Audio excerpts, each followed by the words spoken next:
Welcome to Dear Fans. When Clint Eastwood sat in her section, she had no idea her world was about to turn upside down. Mia, just her apron glancing at the clock above the diner's counter. It was nearing 7 p.m., the time when the dinner rush usually tapered off, leaving a slower pace to wind down or shift. For most, the little diner tucked off the highway was just a pit stop, a place to grab a meal before continuing their journey. For Mia, it was her lifeline. At 28, she balanced long hours here with raising her 6-year-old son Jordan. Each tip and every paycheck went toward keeping their modest apartment and paying for Jordan's growing list of school supplies. She moved gracefully from table to table, her warm smile a shield against exhaustion clawing at her. The regulars knew her story, or parts of it. A few would slip an extra $1 or $2 when they could, but Mia never asked for sympathy. She had learned early on that the world wasn't fair, and her only choice was to keep moving forward. The bell above the door chimed, pulling me as attention. She looked up, expecting another road-weary traveler.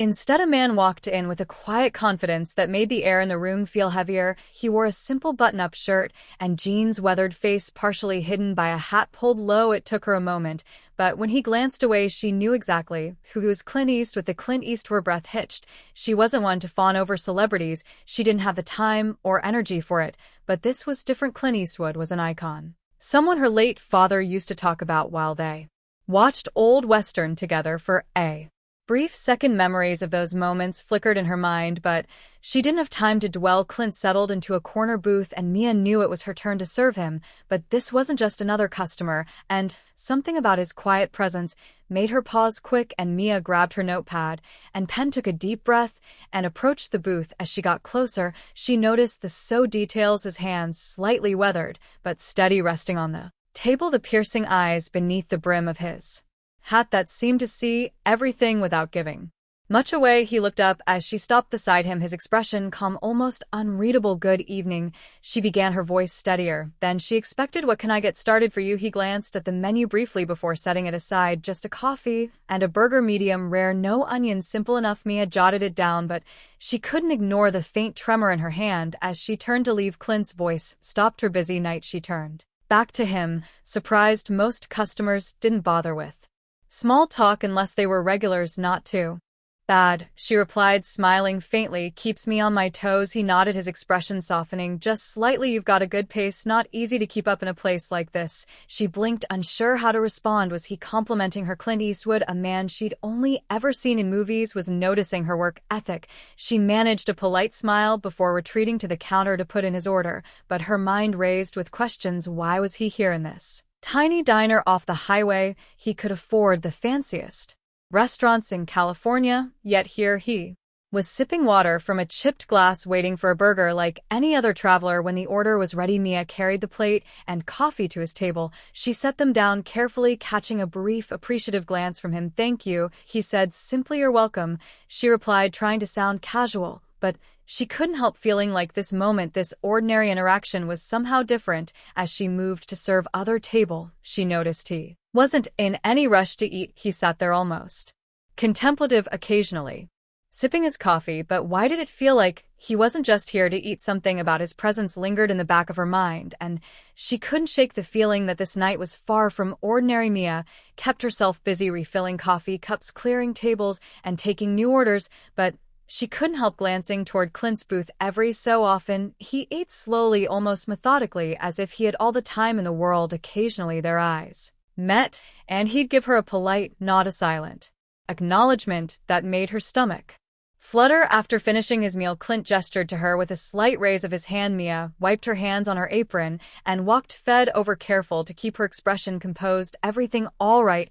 she asked, her voice steady. "Perfect," he said with a small smile. "That was one of the best burgers I've had in a long time." She chuckled lightly, the compliment catching her off guard. "Well, I'll let the cook know. He'll appreciate hearing that." For a moment, Clint didn't say anything. He simply looked at her, and in that brief silence, it felt like he was studying her, not in a judgmental way, but with a kind of curiosity that made her feel exposed yet oddly seen. "You've got a good energy about you," he said finally. "You remind me of someone I knew a long time ago." Mia blinked, unsure how to respond. Was just a compliment of memory? She couldn't tell. "Well, thank you," she managed, her cheeks warming.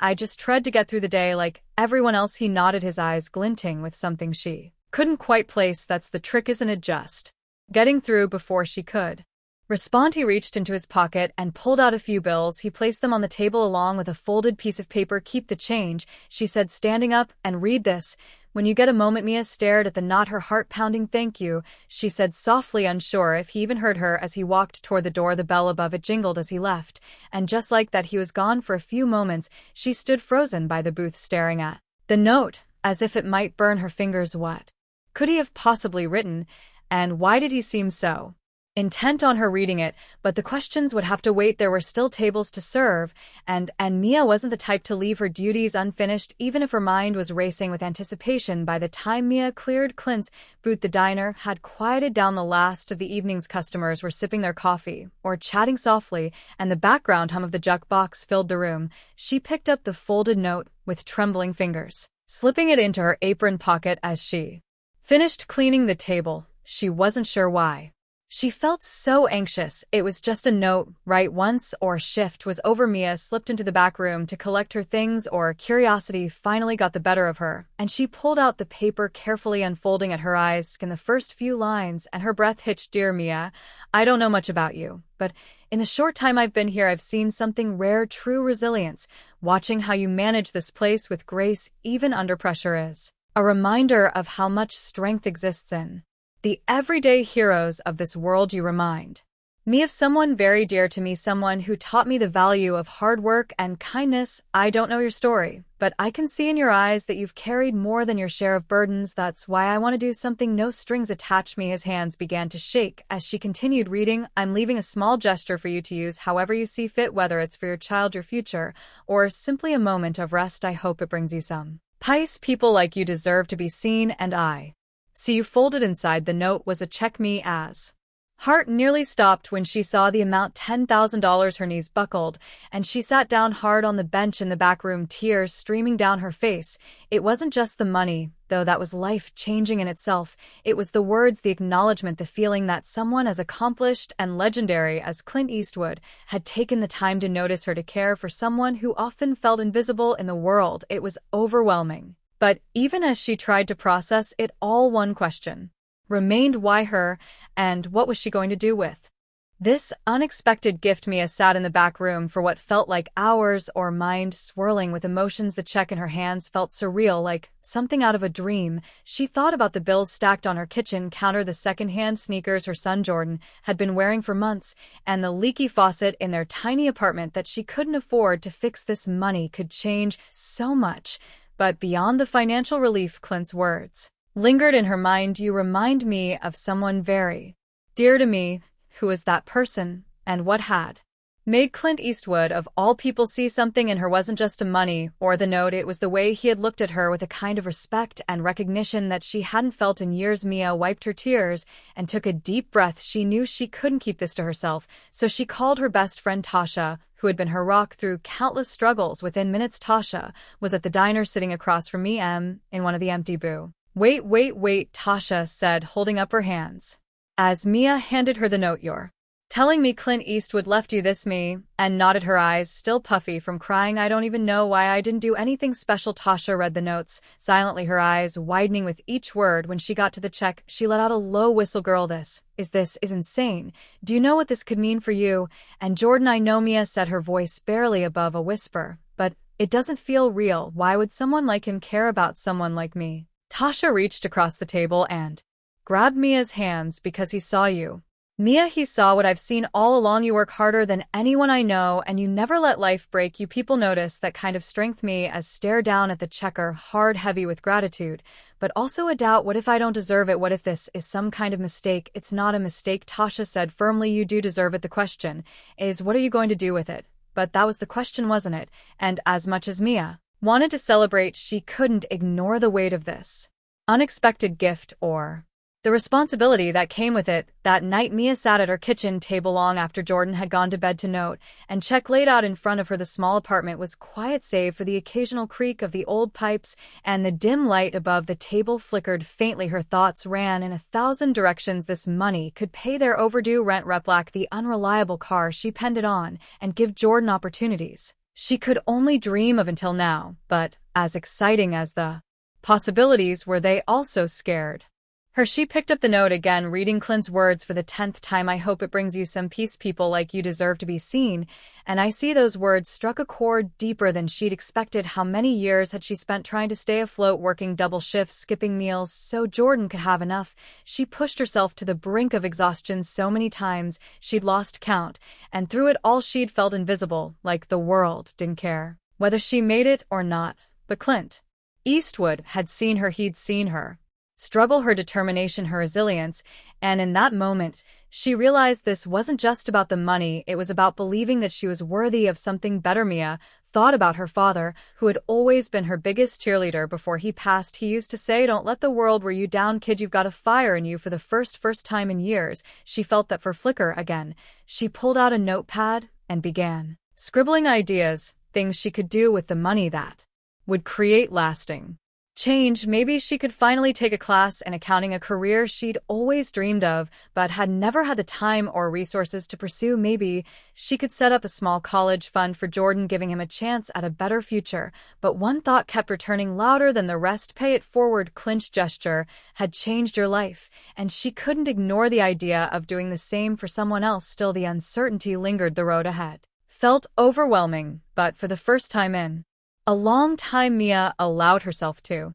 hope. Morning sunlight streamed through the window as Mia stood in the kitchen sipping a cup of coffee and watching Jordan play with his action figures on the worn-out carpet. The check and notes still rested on the table, now folded neatly. After a sleepless night of reflection, she had made her decision. She called Tasha first, who immediately offered to watch Jordan for the afternoon. Mia explained that she needed some time to sort things out, and Tasha didn't ask any questions. She just said, "You do what you need to do, girl. I've got you with Jordan." Happily sell at Tasha's house, Mia drove to the bank. The check felt heavy in her purse, its presence almost too surreal to believe. The bank teller, a young woman with a bright smile, raised an eyebrow when she saw the amount. "That's quite a deposit to tell her," said her tone polite but curious. Mia nodded, offering a small smile. "It's a gift." That tell her didn't press further, and Mia felt a small wave of relief. As the check cleared, she felt a strange mix of emotions: relief, excitement, and an almost crushing sense of responsibility.